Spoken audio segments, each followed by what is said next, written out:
Hi there, it's Jonathan Herps again, founder and CEO of Scale Up Great Partners. Welcome to our Stories of Scaling Up series, where we're chatting with owners, managing directors, founders, and business leaders of scaling companies. It centers around their entrepreneurial journey so far and their aspirations for their companies. So today we're speaking to Mike Morgan, Managing Director at Insight Asia Pacific. Welcome, Mike. Thanks, Jonathan. Good to be here. I'm going to do this a little bit differently than I normally would because Mike's a bit unique. He is a graduated client of mine. And I just wanted to start by congratulating Mike first and foremost. He has just been, I'm going to read this, has been recognised at Leadership Headquarters Outstanding Leadership Awards 2022 as a CEO MD of the Year for large corporations. This is an award for the CEO who best demonstrates personal and corporate growth, inclusivity, and fostering leadership and courage within their organisation.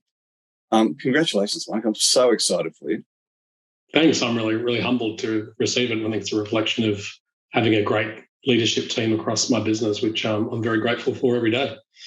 And, the really special part of that, I think, was the fact that it was a leadership team that put you up for it and you didn't know you had been nominated. No, I didn't. No, it was quite a surprise. Yeah, I was very proud of you and them and very chuffed to see that, as you'll understand. Yeah, thank you. Okay, so let's just jump in. So what do you do and what does Insight do? Insights is it's a NASDAQ-listed Fortune 500 tech company based in Arizona in the United States. And we have offices right around the world across North America, Europe, and here in APAC, with our APAC headquarters based in Sydney, Australia, where I'm based. And we basically provide a genuine end-to-end solution and service across technology for clients that range from the biggest of the big household global names through to government agencies across the world and down to small to medium enterprises as well. And with those organisations, we help them to find the technology to help them be smarter and go faster. We find that technology, we sell them that technology, we help them to implement it and then manage it on an ongoing basis and do amazing things with it to make them better businesses. Great. And so how long have you been with Insight? Almost 6 years now. Okay. And can you describe to me what your role is? Yeah, it's my role is to sit at the top of a very capable group of people and sprinkle support and remove roadblocks to allow them to do what they turn up to do every single day, which is in most areas of our business to lead with bucket loads of experience, innovation, and know-how to turn technology into something latent, to something active that helps our clients. And so my role is really to help them go faster and mostly stay out of their way, actually. It seems to me like the other thing that stands out about Insight, so I'm off script now with the questions, stands out to me about Insight is how strongly you live the core values of the company. Yes. How it's reinforced and exampled by the fact that you're an employer of choice. Maybe you could go into that a little bit more in Australia and other countries within your division. Yeah, that's our values are very, very core. In fact, I think most organisations would say that their values are important to them, but we have over 12,000 people globally in our business, and our values of hunger, heart, and harmony, I would bet my house on the fact there wouldn't be one of those 12,500 people who couldn't tell you not only what those three values are, but how they show up in active usage every single day. And they are a cornerstone of the way we recognise people when things go well. They're also a cornerstone of how we identify issues when things don't go well. And they're also, a guidance for teammates that in the absence of a written down process or an obvious rule to follow, if all else fails, divert to the values and you'll probably be okay. So hunger, heart, and harmony, super compelling rallying cry for our business. We hire primarily, our first thing that we're assessing when we hire new people, potential new teammates for our organisation, is to assess those people on values. And it's the same when we acquire organisations at scale, and in mergers and acquisitions, we pretty much start our journey based on culture, strategy, and values alignment before we even really start getting into the dry but equally important financial proposition that might be on the table. And let's just employer of choice, which country? Yeah, we're certified as a great place to work now in all 5 countries that we have operations in APAC. So it's Australia, New Zealand, Singapore, Hong Kong, and China. We set ourselves a goal that was based on a vivid vision that you helped me with about 18 months ago, which set an ambitious goal around a bunch of key things in our business by January 2024. And I'm pleased to say that becoming certified as a great place to work, and in fact, the best place to work in many of those countries by 2024 has been well and truly out-achieved as we reached that in less than half the time frame. And we were pleased to learn last week we had our best result ever, with Hong Kong being awarded the #1 best place to work in all of Hong Kong. I didn't know that one. That's fabulous news. It's it's when I came to work with you, Mike, that structure, that foundation of the values, in many ways made it very easy to actually implement what you and I worked on. And it's, I think inside, certainly APAC, the bit I've worked with, stands out to me as a fabulous example of how powerful living the values can be. So, yeah, well done to you and Maria and the rest of the team. Yeah, I think, look, it's a pragmatic thing too, Jonathan, that there's an element of being a values-based organisation that it's just the right thing to do from a human perspective. But there's also an element where the values in our business, I think, genuinely grease the wheels of the business and allow us to go faster and further. And that's a pragmatic benefit that we're very proud of and very protective of. So we work actively to continue to keep that front and center in everything that we do. Yeah. So tell me, how would you describe, and you may answer this differently for the different divisions, but how would you describe your core customer, your best customer?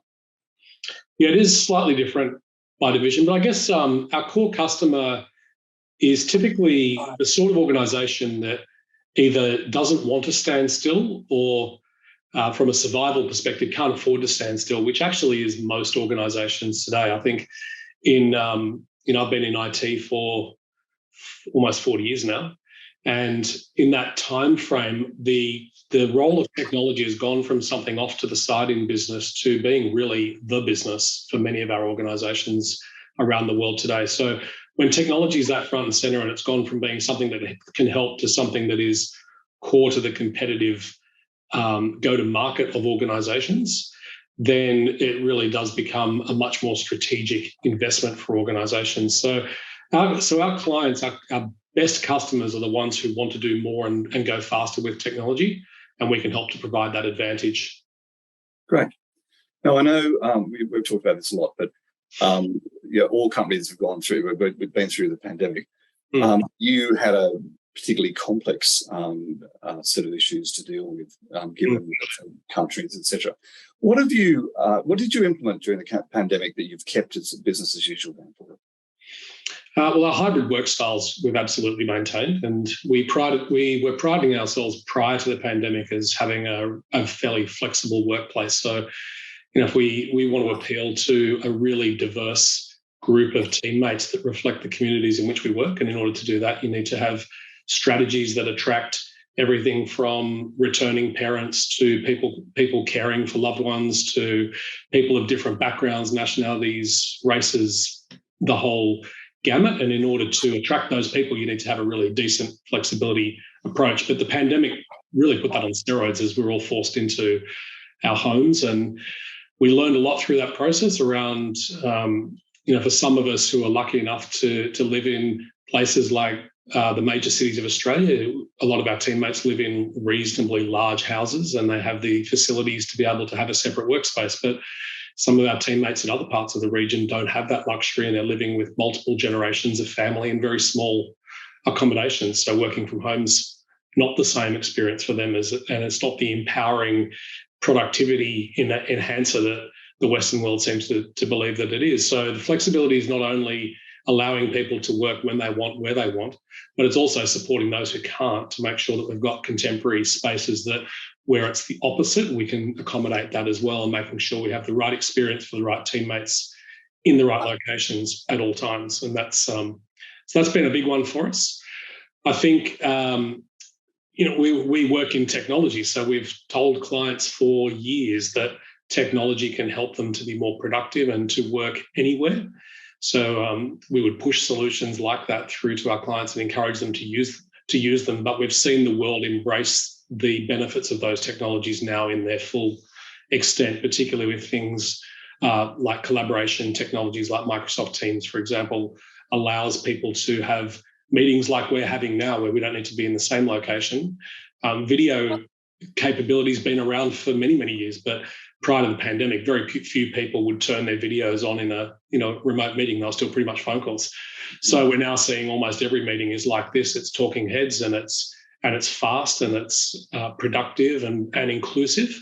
And those strategies and those technologies have very much stayed alive in our organisation as well. So we see a bit of a blend of some things that were hard to adjust to, but we had to adjust quickly, that have stayed, and some other things that we took a few steps forward and maybe retreated a few steps as well, as we needed to account, as I said earlier, for those people for whom the remote experience is not necessarily the best experience. Yeah, and look, it's interesting. Other observation is you're a large organisation, and having as you were talking about the other cultures and smaller spaces and the like. I remember a story you told me about your head of people and culture very early on in the pandemic. Because with your large China team, she had face masks, hand sanitizers, care packs in the hands of your Chinese team before it really was even announced as a pandemic. It's fascinating how the team reacted in all sorts of ways. Yeah, that went to a new level actually when the whole city of Shanghai, which is where our biggest cohort is in China, went into a citywide lockdown, and they had basic problems of food supply. So we again, our people and culture team, who are just amazing, had to pivot to finding NGOs who could do private food deliveries to make sure that our teammates and their families had enough food to get through, and that was really obviously appreciated by our teammates. But again, it was the right thing to do in what was pretty close to a genuine humanitarian crisis at one point of that lockdown. Yeah. So tell me, what does the future look like, and what do you see as the main challenges going forward? The future is really bright. I mean, we are very blessed to work in the technology industry, going through the kinds of stresses and challenges that the world is facing and has been facing for 3 years and continues to face. We've been not only robust through the pandemic, but probably a net beneficiary as technology has been brought to the fore, and things that were on plans and roadmaps that would take 10 years have happened in months. So that's been great for us, and we don't see any sign of that slowing down. As the world adjusts to different ways of doing work, technology becomes a very, very key way that organisations can continue to grow and to outperform their competition. And we're right at the centre of that world, which is exciting. We have a really unique advantage at Insight in that we grew from a proud heritage of being a reseller of technology, very much a products-led business. But over the last 8 years, we've grown through acquisitions and organically to become overwhelmingly a solutions and services-led business that's built on that very important infrastructure of being a products-capable business as well. And very few companies have both sides of that very important coin when it comes to servicing clients. So we're excited that that's a unique differentiator for us. And the companies that do tend to have, the rare companies that do tend to have that dual capability, very few of them are global. So that's then our other superpower. So when we pull all that together, we're really excited about the prospects of how far and how fast we can take that advantage to market across the world. And there's no shortage of opportunity. For me here in APAC, I have the smallest of the 3 regions, which is a blessing and a curse. It's a blessing in the sense that we have a lot of autonomy, and we're in the fastest growing region of the world with the smallest footprint. So our opportunity is gigantic. Be wrong to call it a curse, but the challenge that I have is I want to bring everything that we do everywhere in the world to APAC yesterday, and that's not feasible. So scaling up in a measured way and making sure that we pick some things that we can be famous for in a priority sequence, and don't fall into the trap of doing a lot of things in an average way, but we do the right things amazingly well and we become famous for those, is always top of mind for me. And the other, I guess, inhibitor or risk to that in our world, we don't make anything or sell anything that's a product of our own making. So what we really sell is people and their expertise, and people are the hardest thing to come by and to keep sticky in every organisation at the moment, and certainly in the technology space, where we have hundreds of thousands of people as an industry short of what we currently need, let alone the future demands. The universities are not pouring out graduates at even the rate that they were before the pandemic. So that's gone backwards whilst demand's gone forwards. So we have a real people crunch in our industry, and that's overwhelmingly the biggest issue and threat to that otherwise very bright prospect for the entire industry, and certainly for our business as a part of it. Okay, thank you. So what do you reckon has been the biggest learning you've had since you've been in the CEO managing director type role? Gosh, I'd say the biggest learning is there are far more people. I think and maybe it was a phrase that you used with us, that if you want to go fast, go alone. If you want to go far, go together. And I just think by taking the time to resist the temptation to do everything yourself and spend most of your time understanding the strengths and capabilities of the enormous number and caliber of people that you have in your organization, and then making them go further and faster, that's a way to scale a business. And every time I find myself 7 levels deep in something, trying to solve it myself, I now question whether I'm the only person that can do that, and even if I'm not the only person that can do that, am I the best person to do that? And if the answer is no, then I'm constantly learning to leverage myself out of those scenarios, push things down, which creates opportunity and growth for others, and keep trying to make myself redundant in almost everything I turn my hand to, so that we build an infinitely scalable organization. And that's where I've managed to do that. And that's a constant challenge. I think it's a constant challenge for any leader, is to lean back and step away from things that you know, and help others to step in. But gosh, when you get it right, it really does accelerate your business, and that's been a terrific learning. And from my perspective, it's been obvious how that's taken off and got the movement. It's 2 years or so. Yeah. So this is my favourite question. When you think of the word successful, who comes to mind first, and why? I think successful. I think we're arguably Microsoft's biggest partner in the world, and I'm a big admirer of Satya Nadella, the CEO of Microsoft, and I think he is the very definition of success. And the reason I think that is, Microsoft is a business that's so big and so successful, it's almost successful regardless of who leads it, to varying degrees. But when you look at the impact he has had as a leader on that organization, he has taken that to a level that I don't think anybody saw coming. And he's done that in a way that I can really relate to, because he's done that leading with values, purpose, vision. He's never asked people to do anything that he wouldn't do himself, which brings credibility and trust, and he leads with that philosophy. But he brought a passion and a belief back into the smart people at Microsoft and challenged them to be bigger than they could have thought of themselves being before, and then supported the hell out of them to get there, and the results are just remarkable. The reason it's my favourite question is I get this myriad of answers, and it's fascinating. Top 3 business books, podcasts, biographies of leaders, any you'd recommend? I'll continue on the theme. So I'd hit Refresh by Satya Nadella, I would say, is worth a read. I also think that Steve Jobs' biography is equally worth a read. And I learned as many lessons I found that book quite confronting, actually, because I'm a fan of what Steve Jobs achieved, but I'm not a fan of how he achieved it. So that was a confronting book to read from that perspective, but I'd certainly recommend it. Start With Why, by Simon Sinek, and pretty much anything written by Simon Sinek, I think, is always challenging and worth a read. Yeah, it's interesting. As you know, I quote Steve Jobs quite a lot, and the one that comes to mind, which I use with all of my clients, is he made a comment. He was as proud of what they didn't do as what they did do. Yes, that focus on 3 to 5 things. Yeah, I do think that's probably his strongest strategic legacy is that almost insane level of ability to say no.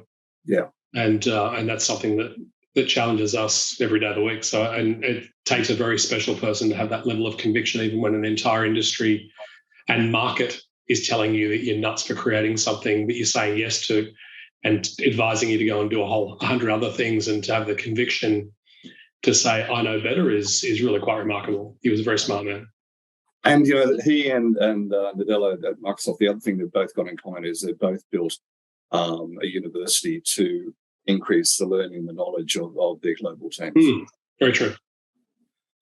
Any last piece of advice or parting words for a CEO or an aspiring CEO, Mike? Look, I think learning mindset would be the summary. I think when I look at my network and I see leaders who've had a meteoric rise and it suddenly slows down, there's normally a common element in my experience that it's when the leader feels they finally arrived. And once you lose that beginner's mindset, I think it's a very dangerous place to be as a leader, because a leader can be an enabler in a business and can be responsible for scale, but can equally be the one person who chokes the business and prevents scale with the right intentions and feeling like you're doing the right things. But if you start becoming in the way instead of helping others by getting other people out of the way, then that can be a real inhibitor. And I think the only way is to be very humble, to adopt a servant leadership approach, and to be constantly questioning how you can be better and how you can help others go further. Fabulous. Mike, that was fabulous. Thank you. No, it's a pleasure. I really enjoyed the conversation. There's a lot of learning in there for my view. Okay, great. I enjoyed it. Thanks, Mike. All right. Thanks, Jonathan.